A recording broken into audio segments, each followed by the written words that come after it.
topics and opinions expressed in the following show are solely those of the hosts and their guests and not those of W4CY Radio, its employees, or affiliates. We make no recommendations or endorsements for radio show programs, services, or products mentioned on air or on our web. No liability, explicit or implied, shall be extended to W4CY Radio, its employees, or affiliates. Any questions or comments should be directed to those show hosts. Thank you for choosing W4CY Radio.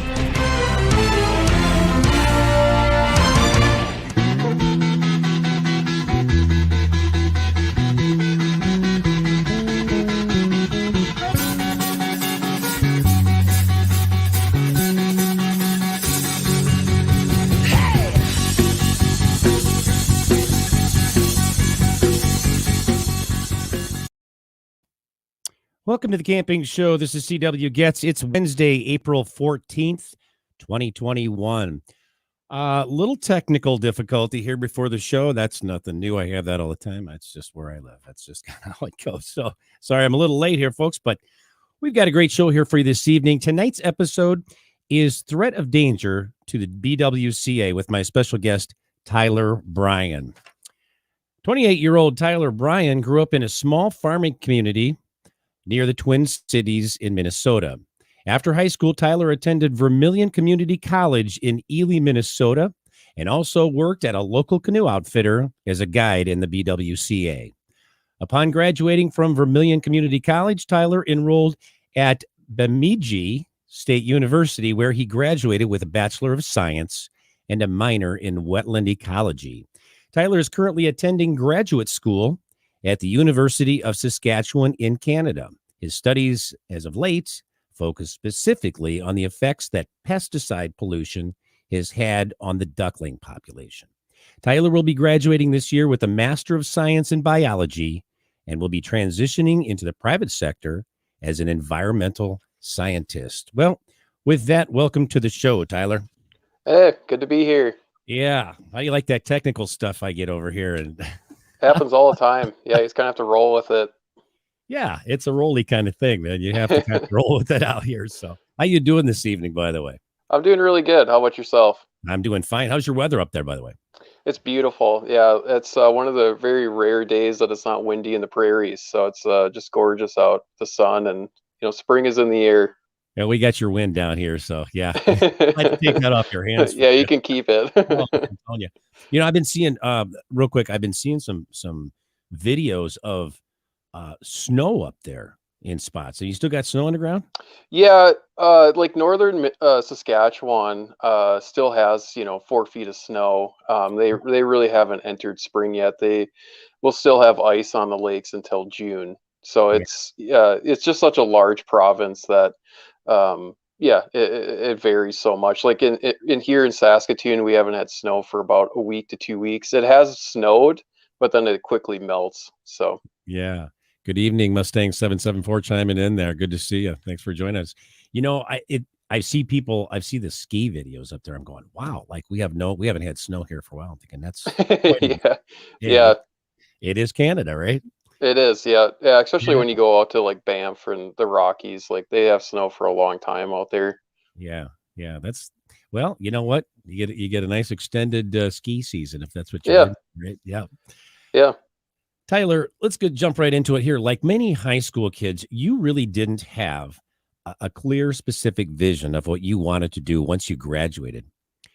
But something happened during a hunting trip that you were on several years ago that inspired you to pursue environmental science. So what was it that happened on that trip to you? Yeah. So I got out of high school and I really had no interest in doing any more academia. Like I am not an academically gifted person. I don't fit well within the metrics of schooling and stuff like that. So I really didn't have any interest in it. But when I went onto this duck hunt with a really good friend of mine that we actually grew up together, we were out diver duck hunting, which is a type of guild of ducks.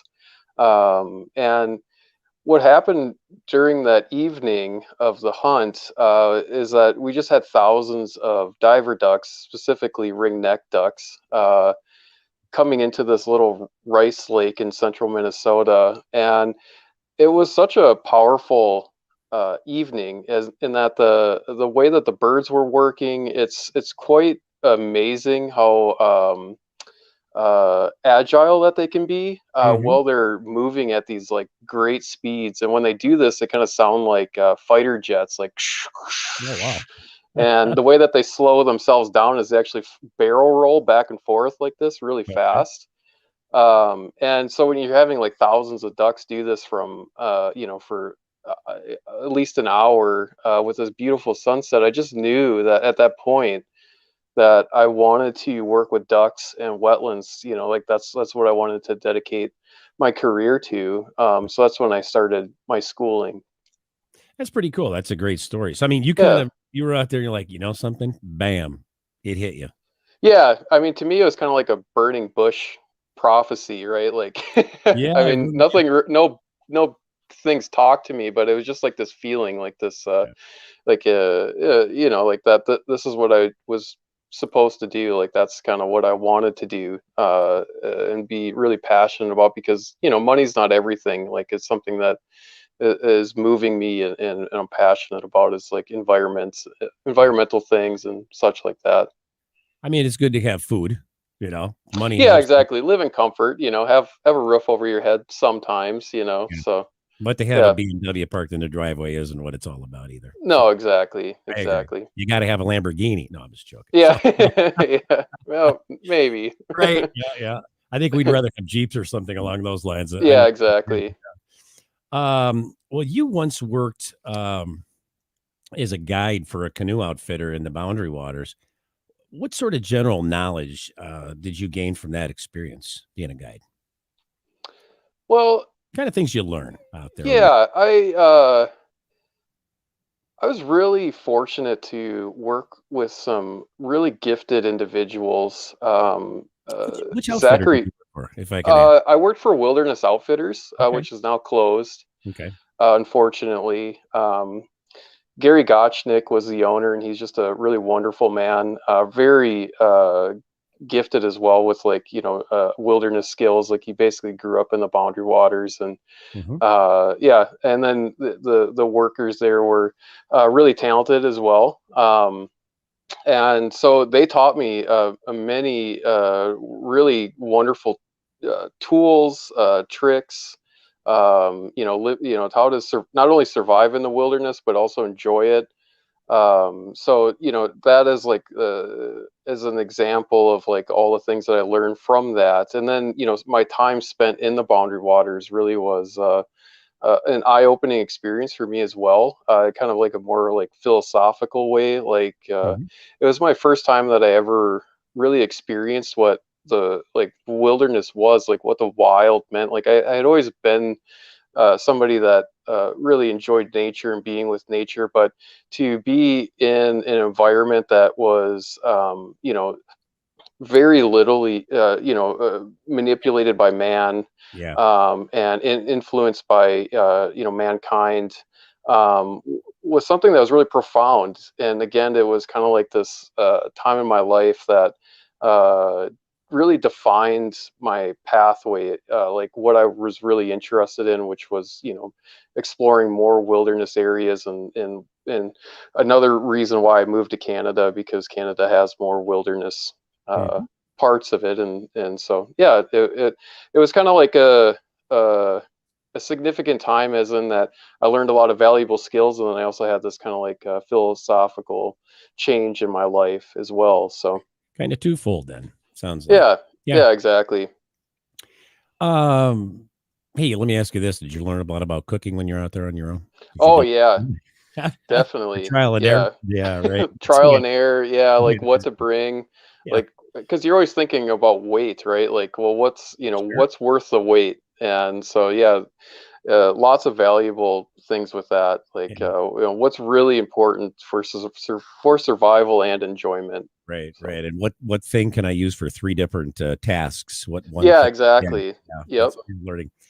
Okay, well, let's move forward. Let's talk about the proposed mining project that threatens to endanger the Boundary Waters canoe area. First, let's have you explain some specific details of that project, like what's it all about? What does it involve? And then we'll go from there. Sure. So there's a deposit of copper sulfide in northern Minnesota, and beneath the ground. It's a large deposit, so there's actually 3 separate mines that are proposed to set up to extract this ore from the ground. And it's 2 different mining companies that are all proposing to set up a mining operation within the watershed of the boundary waters. So this is kind of where the gray area starts, is that these mining operations are not in the boundary waters. However, they pose a threat of affecting the boundary waters through the waterways. Okay. And one of the mining sites is actually only a few miles away from the actual borders of the boundary waters. And that actually poses the greatest threat to the boundary waters, of a potential Are all effect. 3 So of these mines in the same general area, or are they sort of? yeah, Okay. Okay. yeah, I would say, in the same general area. I mean, they're spaced out, about 20 miles apart. Okay. But they're all within the same watershed. One of the mines is the furthest one away, would have the least amount of impact. But as we get closer and closer to the boundary waters, it would have a greater effect. So Yeah. Yeah. Um. So okay. So this is now. When do they want to start this project? When is this proposed project is supposed to start, or when's it well, currently? they want to start yesterday. Oh, okay. These mining companies have been pushing very hard. They've put in a lot of money, lots of effort into the judicial system uh, uh, to put into effect these mines, and they're running into lots of issues because of the imminent threat of lowering the water quality of the boundary waters. So that's the gray area that I was talking about, is that as these mines stand, like if everything goes well and all is good, they won't actually impact the boundary waters to a huge extent. Mhm. However, these mines are prone to failing. There was one mine that out of all these copper sulfide mines that have happened across the North America, Yeah. only one of these mines has actually that I found could had a successful um, what would be the right word? Like they obtained all the necessary actions, so they Okay. didn't have like a spill or anything like that. However, when I did more research, this is enough. This is Flambeau River in Wisconsin. Um, what they did is they have these tailings ponds, right? Yeah. So they take the ore out of the earth, and they remove the copper and the like nickel from the ore, Mhm. and then they discard all the byproduct. Well, the byproduct is sulfur, Oh, okay. and when it's exposed to oxygen, so like in the atmosphere and water, it turns into sulfuric acid, Oh, wow. right? Yeah. So you have these huge, massive vats, like huge ponds of sulfuric acid, and then you also have all these metals mixed in, right? So I mean, we're talking about all the byproducts of the mining operation are in these tailings ponds, right? So it's not just sulfuric acid, which is like the most prominent compound in these There's a lot of slurries. stuff going on in there then. Yeah, a lot of. Yeah, exactly. So what they did in Wisconsin, what it's deemed as successful, this was back in what this mine started in the 60s, right? So we've come a long ways in environmental protection, like understanding how to protect the environment and how chemicals influence the environment, so on and so forth. Since the 60s, like uh, um, so they had all this slurry this in these open pits. They took it out and treated it by lowering the acidity, Mhm. so they created more of a neutral balance in this solution, and then they just dumped it into the river. Okay. Well, that wouldn't fly nowadays, right? To me, that's not successful. They're deeming it as successful because the mine met all of the stipulations that the Wisconsin DNR set. Regulations, sure. Yep. Yeah, and they said, "Yep, like you did everything that we asked, and we've deemed it as a successful mining operation. Now the land's been turned back into a natural, like grassland treat area." However, they took all these metals and so on and so forth, like whatever else was in the slurry, and dumped it right into the river. So They really didn't gain anything by doing that.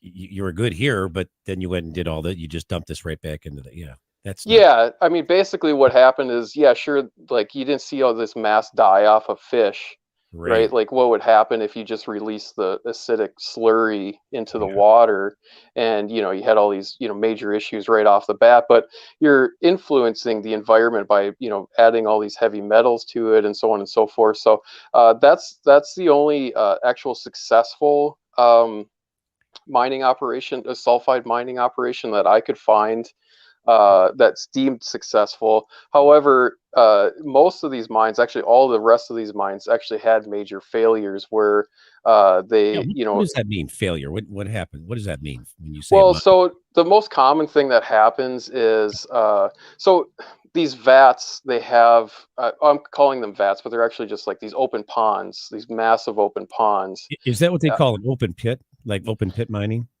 Well, that can be done.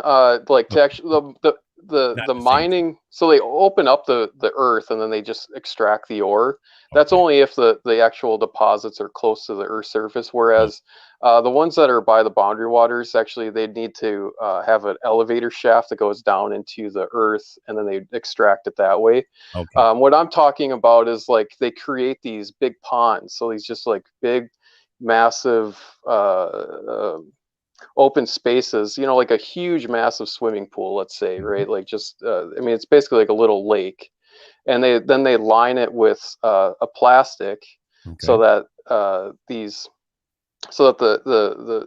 acidic solution doesn't go into the earth and affect water and stuff like that. What usually happens is that gives way at some point, right? I mean, this is just built up earth. It's just soil and maybe some rock and so on and so forth. It gives way, and it allows all that solution to then flow and go into the waterway. And that's happened, happened to all other mines, is that this opens up, it's a failure, it goes into the environment, and it has, detrimental effects. So what you're saying is that's almost inevitable to happen. Yeah, it's especially when you go to Ely and Babbitt, like that area, you hear a lot of like, well, we want mining and clean water, and it's I don't want to say that it's impossible, because anything's possible to an extent, right? But the likelihood of the mine actually being able to contain all this, as it just hasn't been proven anyways. Like and that's basically what the mining companies are trying to prove right now, is that they're going to provide steps that this will not happen. It is, they're trying to have some sort of guarantee that it won't happen, but it's incredibly unlikely that they could operate and still not have a failure into the future, right? Because we're not just talking about the actual operation, which will happen for decades. But then afterwards, what do you do with these huge, massive ponds of tailings? They're called tailings ponds. That they're just going to sit there, and eventually, more than likely, it'll fail. Like a weather event will happen, or something along those lines. And that's what's happened in the past, over and over again. So yeah. So let me ask you this: what would be the footprint of that direct mining operation? Well, the actual footprint is small. Like I said, it's not open pit, so it's not like they're opening up this huge, massive area on the surface of the earth. They're actually going beneath and removing. So the actual footprint is small. I mean, the actual operation, like what their their actual mine sites are, only like a few square miles at the most, at the biggest, like to, have all of their operations and buildings there, right there. So the actual footprint of the mine isn't the biggest environmental effect. Yeah. Like it's the possibility of the tailings ponds breaching. Okay. We got a question here. It says, Tyler, what happens to the mine site and tailing ponds once the mine finishes production? Are they required to remediate the site? Yeah, they are. Like that's a part of the permitting process is that like the mine needs to aside a plan. Like they need to create a plan before they ever even start of like, okay, this is what when we're all said and done, we're gonna, remediate, like we're gonna return these areas back to their natural state in some fashion. Like for an example, the mine in Wisconsin, the actual mining company planted a bunch of different trees, shrubs, introduced some wildlife to that area. So yeah, creating like basically returning it back to its natural state, and that's a condition upon permitting from the state. Yeah. That's a great question, by the way, Mustang 77. Yeah. What type of devastation would the project have on the Boundary Waters canoe area as well as the surrounding communities when with respect to water quality that is provided to the like the city of Ely for instance? What kind of stuff, what kind of long-term effects, I mean, would we have on this? So what kind of devastation, I should say, are we having going on with the project? Yeah. So it's kind of it it's a hard question to answer because it would influence so much of the ecosystem in the boundary waters, right? So if you have this this a massive amount of solution enter the waterways, the issue is that it's not going to stay isolated, right? Where they're proposing to build these mine sites, especially twin metals. So they Mhm. have two proposed mine sites, which one is located on Birch Lake, and then the other one is located on the South Coishaway River. Mhm. Is that both of those sites, if they had a spill, uh, the water is not stagnant, meaning that it's moving, right? It's a part of a river system, so it hits the water and then it moves. How far does it move? How quickly does it travel? Well, I guess it depends on the location. Like if Birch Lake, the water is not moving as quickly as say in the Quishway River. And then what extent are we talking about? Like basically the water that's flowing in Birch Lake goes all the way to the Lake of the Woods and then beyond, like goes across into the Canadian border. It affects lakes in the Quetico. Oh, wow. Uh, so we're talking about a massive area. Yeah. However, well, how much of that contaminant actually would reach, like say, Lake of the Woods, Yeah. is questionable, right? It would it be influencing the biological systems that are going on there? Sure. To what extent? It's probably not that great, right? It might be like an increase of mercury, say in Lake of the Woods or something like that. All right. Whereas, systems like Little Gabbro, Farm Lake, which are all from the proposed twin metal site on the South Coishaway River, those lakes would be devastated because the actual acidity of the water would like decrease, like the pH Right. in the water would decrease. The water would become more acidic, and aquatic life are very sensitive to those types of changes.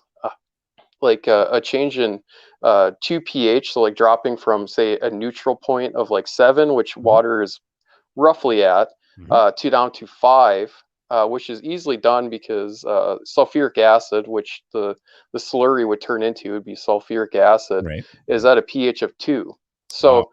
So we have this huge drop in pH. We'd have Big drop. Yeah. huge things that fish die offs, And that's just kind of the start, right? So we have this dose of this slurry, Mm-hmm. and the sulfuric acid is highly water soluble, so it'd move within the water, and it would move with the current and stuff like that. Very quickly. But then Yeah. but then right behind it, you have all these heavy metals. So you have, the metals that are in the slurry. You also have mercury, which is just in the environment now because of like gasoline combustion.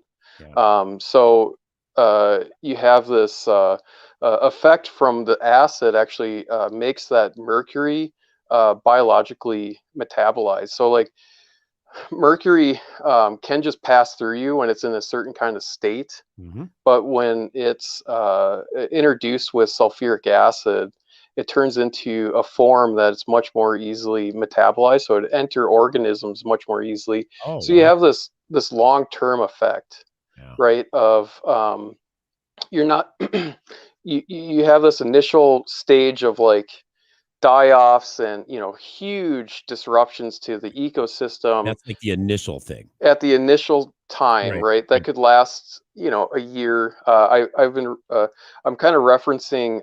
So in British Columbia, they had a sulfide copper mine that breached the tailings ponds and dumped.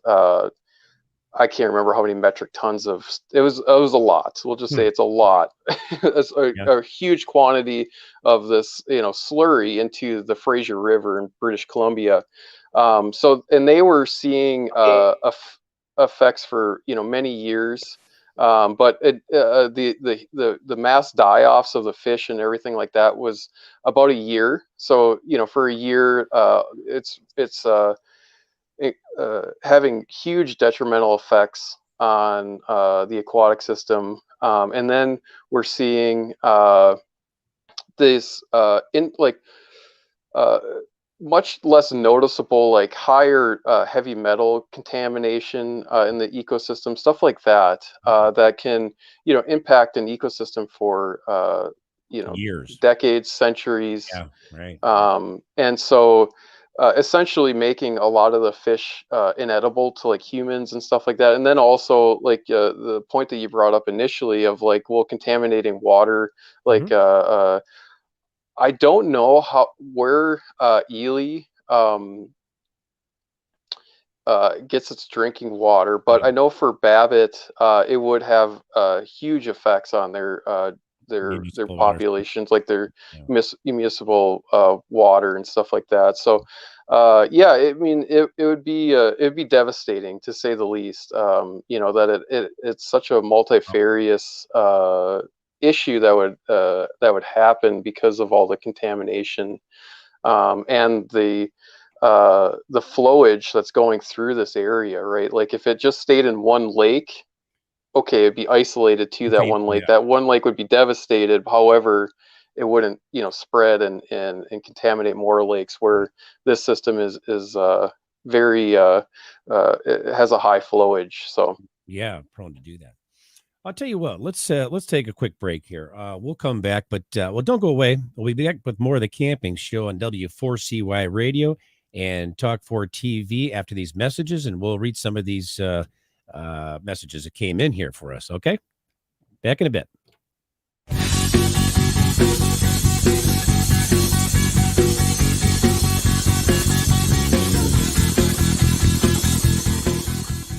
It is time to go camping.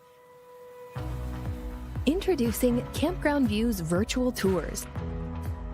You can tour the campground, see the sites, see if they are available, and click to book your perfect spot. Hit the open road and explore the amazing places found in nature. We make it easy to discover, find, and book your site so that you can go have the fun and freedom you seek. Campground View's virtual tours make it easy and simple for you to see where you are going.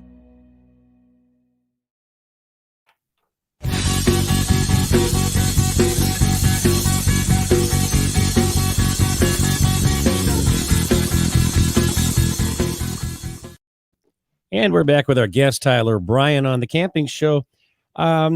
we left off talking about some of these long-term effects that would happen here. I'm going to ask you this, and then you may have talked a little bit about cleanup, but is there anything about the cleanup that you want to expand on?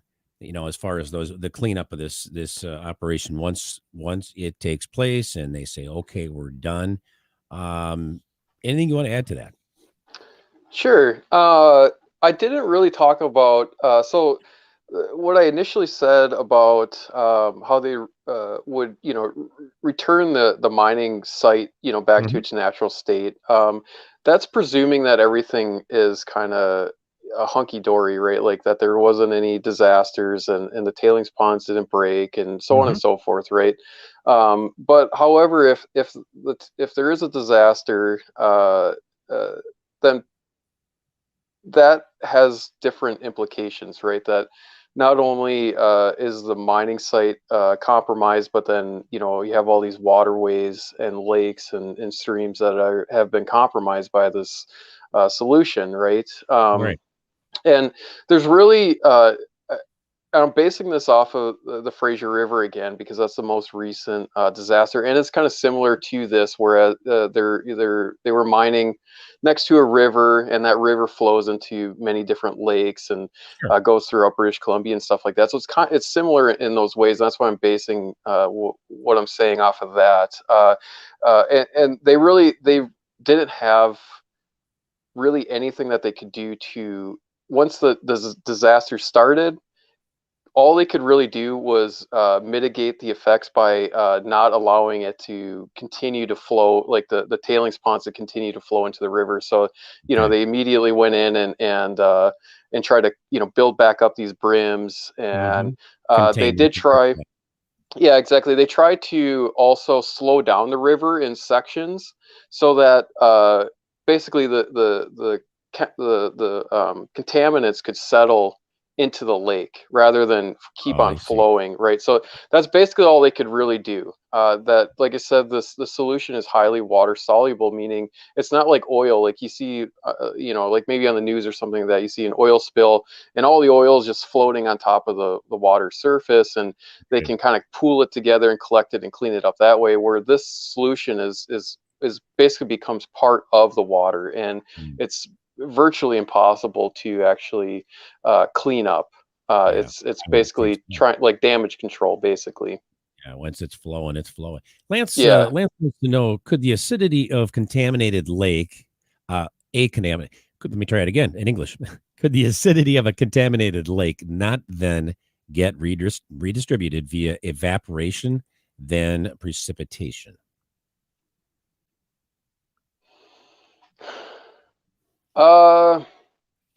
Trick question. I'm trying to think what exactly he's getting at. Like, basically, like, can the acidity turn back to what I think he means is can this stuff evaporate and then come down later as rain? I mean, in within the rain, like acid. Sure. You know what I'm saying? Okay. I think that's what he's you know what? I honestly don't know. That's what it sounds. I don't think it could. Just like, I think he's referring to like acid rain, which which is caused mostly by coal burning power plants, where they're part of the anyway. Yeah, so like the particles are already up in the atmosphere, and then they get captured by rain, and then they come down. Whereas this would be a little different. I mean, this would be a little bit different. It'd be actually like pulling it through evaporation, which I don't think is possible. I was thinking that too. That might be a little bit to evaporate with water vapor. Yeah, exactly. Especially these are like heavy component, like with metals and stuff like that. That's heavy particles, like heavy molecules. I don't think that it necessarily happen like that. Like I don't think it would actually spread through like raining and stuff like that.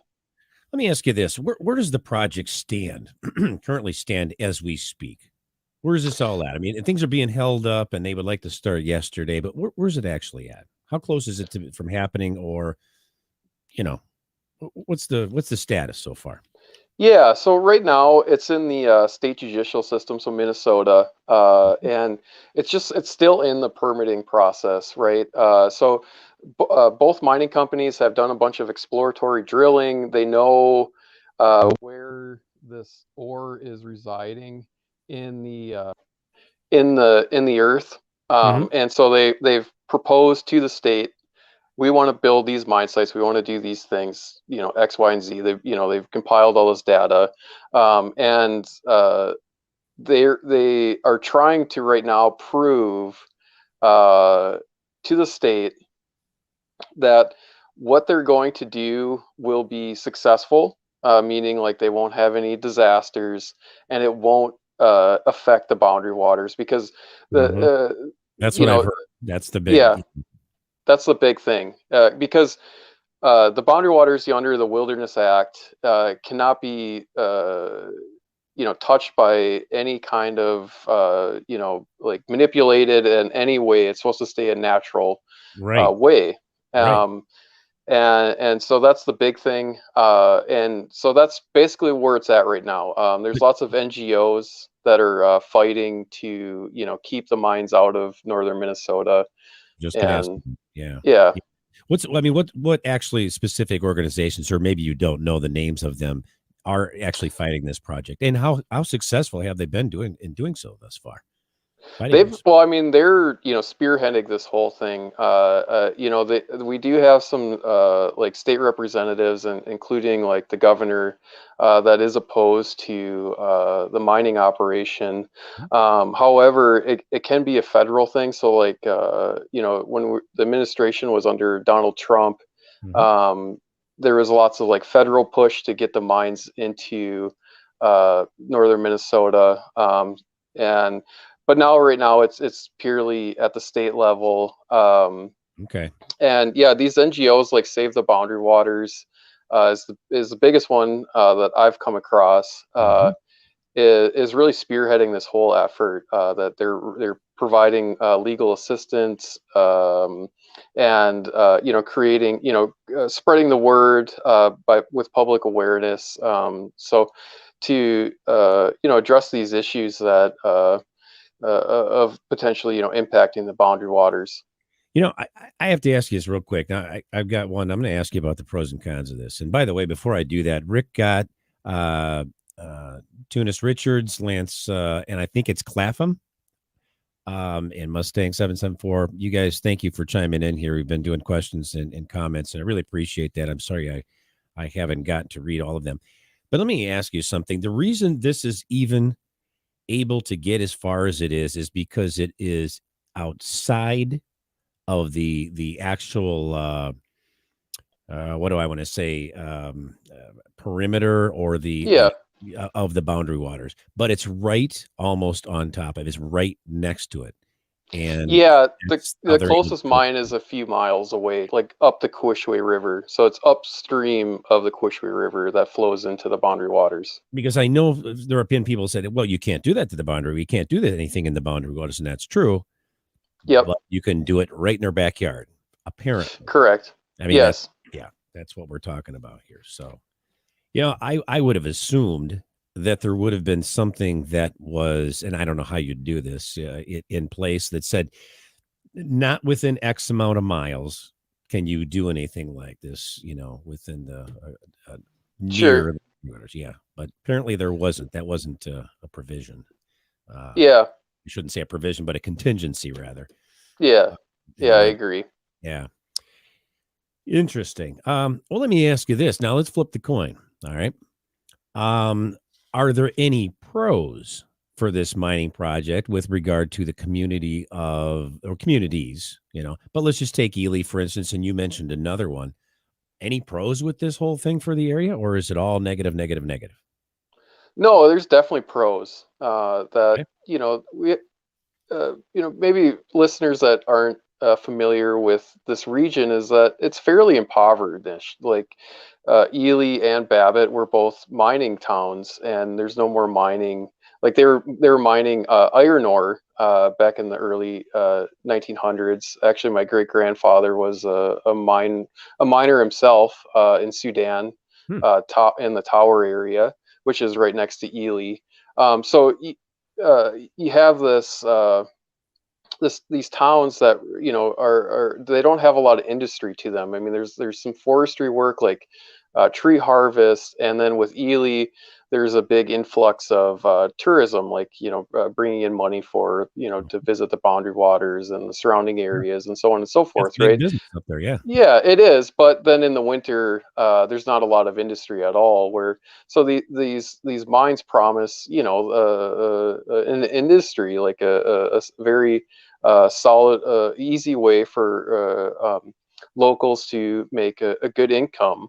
So we're talking about basically providing jobs. That's really the thing that they're talking That's about bringing. that's Yeah. what. Yep, that's the big thing. Okay. Yep, is providing jobs, and then also the mine, Twin Metals talks about how they will, like build infrastructures and Oh, donate really? to the school and so on and so forth to like help the community out. Like they're that's the kind of their big thing is like they want to, like they're promising to invest in the community because they're actually. Kind of like a Walmart thing.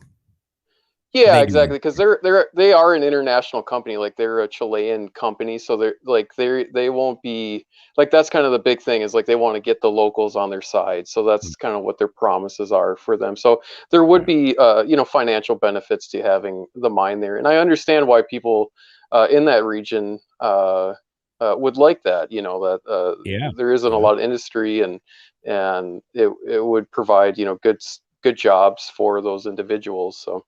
Do you, I mean, what do you hear? I mean, do you hear this is kind of split, 50-50? You got a lot of people against it and only some people for it. What do you hear? Just curious.